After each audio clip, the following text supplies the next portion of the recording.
নমস্কার, আমি সৌমেন। শুরু করছি আজকের নিউজ রুম। আর আজকের নিউজ রুমে আমরা একদম অন্যরকম খবর দেখাবো। কোন খবর দেখাবো জানেন?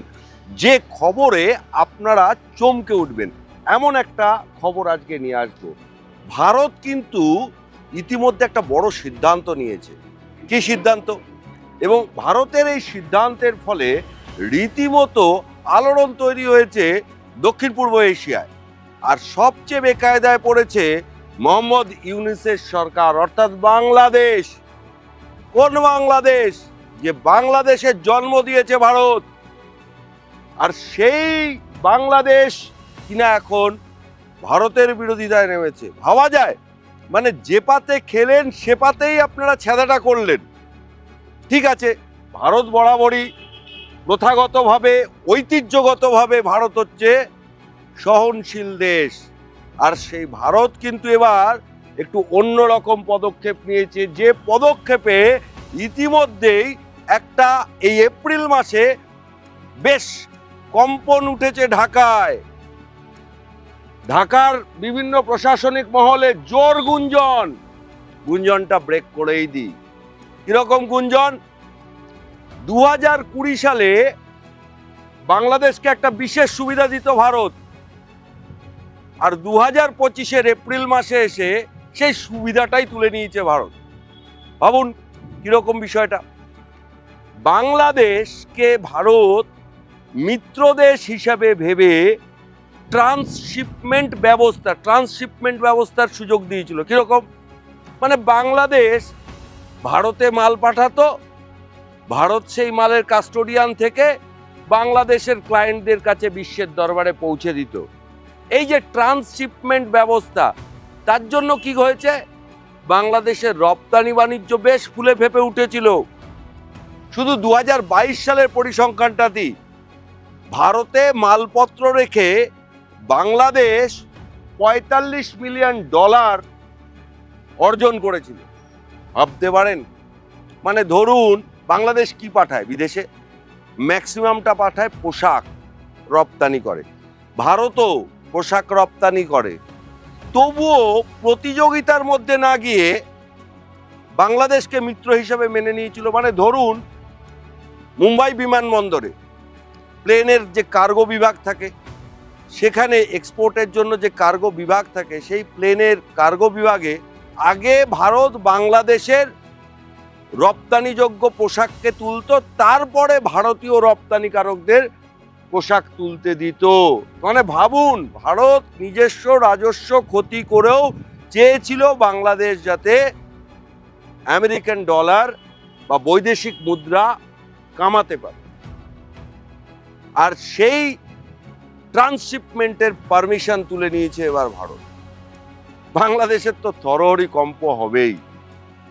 মানে ভারতের মাটি ব্যবহার করে বাংলাদেশ আর এখন বৈদেশিক বাণিজ্য করতে পারবে না, গোদা বাংলায় বললে।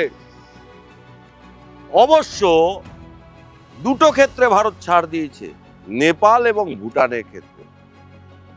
সম্প্রতি ভারতীয় বিদেশ মন্ত্রকের মুখপাত্র এই বিষয়ে কি বলেছেন শোনাবো আপনাদের। দেখুন। Bangladesh in 2020, the transshipment facility extended to Bangladesh had over a period of time resulted in significant congestion at our airports and ports. Logistical delays and higher costs were hindering our own exports and creating backlogs. The facility therefore has been withdrawn with effect from 8th April 2025.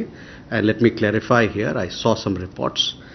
These measures do not impact Bangladesh's exports to Nepal and Bhutan. তাহলে দেখতেই পাচ্ছেন যে বিদেশ মন্ত্রকের একদম স্পষ্ট বক্তব্য যে বাংলাদেশকে 2020 সালে যে সুবিধাটা দিয়েছিল, অর্থাৎ যখন শেখ হাসিনা বাংলাদেশের তখ্তে বসেছিলেন, তখন কিন্তু শেখ হাসিনাকে এই সুবিধাটা দিয়েছিল। এটা তো স্বাভাবিক। আপনার যদি কোনো মিত্র, প্রাণের মিত্র থাকে, আপনি তো তাকে কিছু বাড়তি সুবিধা দেবেনই। কিন্তু প্রাণের মিত্র যদি বিশ্বাসঘাতকতা করেন, আপনি কি তখন তাকে আর বাড়তি সুবিধা দেবেন বলুন তো? ভারত কিন্তু তাও চুপ করেছিল, কিন্তু লাগাতার ইউনিসেফ তদারকি সরকার যেভাবে ভারত বিরোধিতার সুর চড়িয়েছে, আর বিশেষ করে মোহাম্মদ ইউনুস যখন চীন সফর করে আসলেন, পরিষ্কার তিনি বলছেন যে তারা নাকি সমুদ্রের রাজা। আরো মারাত্মক কথা কি বলেছেন চীনে গিয়ে? যে ভারতের সেভেন সিস্টার্সের সঙ্গে ব্যবসা করবে। আরে ভাই, আপনার কি ন্যূনতম রাজনৈতিক জ্ঞান নেই? ভারতের সেভেন সিস্টার্স কি কোনো আলাদা রাষ্ট্র? আসাম বলুন, মণিপুর বলুন, মেঘালয় বলুন, সবই তো ভারতের অঙ্গরাজ্য। ভারত তো আজকে আপনাকে কেটে দিল। এবং আরো দর্শকদের জানাই যে একটা সুন্দর পরিসংখ্যান, লেটেস্ট পরিসংখ্যান, আমি তো 2022 সালের পরিসংখ্যানটা শোনালাম। সেখানে ভারতের মাটি ব্যবহার করে বাংলাদেশ $45 মিলিয়ন কামিয়েছিল। আর 2023-এর জানুয়ারি থেকে 2024-এর মার্চ পর্যন্ত কত টাকা ট্রান্সশিপমেন্টের ব্যবসা করেছে জানেন বাংলাদেশ? 450, আরো একবার বলছি পরিসংখ্যানটা, 2023-এর জানুয়ারি থেকে 2024 সালের মার্চ মাস পর্যন্ত বাংলাদেশ ভারতের মাটি ব্যবহার করে $450 মিলিয়ন দেশের মোট রপ্তানির 84% অর্জন করেছিল ভারতের মাটি ব্যবহার করে। আর কি অদ্ভুত দশা দেখুন। এই জন্যই আমরা বললাম যে আপনারা যে পাতে খেলেন সে পাতেই ছেদা করলেন। আরে ভারত কোনো অংশেই দুর্বল নয়, ভারত আছে বলেই বাংলাদেশের পরিচয় আছে। On your question of the minorities, this particular issue came up for discussion. We have conveyed our concerns regarding treatment of minorities, the kind of violence that has happened against them, and we also highlighted and we have been doing this in several of our conversations, including when we had the meeting in Bangkok. জান না, এখন তাহলে আপনি আবার যে চীনে বললেন, তাহলে আপনাকে এতগুলো বন্দর তৈরি করতে হবে। ভারত তো আর ব্যবসা করতে দেবে না। ভারত এতদিন তার নিজস্ব রপ্তানিকারকদের স্বার্থ ক্ষুণ্ণ করেও আপনাকে ব্যবসা করতে দিয়েছে। ভারতীয় কাস্টমস বিভাগের পক্ষ থেকে স্পষ্ট জানিয়ে দেওয়া হয়েছে, রপ্তানি বাণিজ্যে আর বাংলাদেশকে সুবিধা দেওয়া হবে না। সেই সুবিধা এখন পাবে ভারতীয় রপ্তানিকারক সংস্থাগুলো।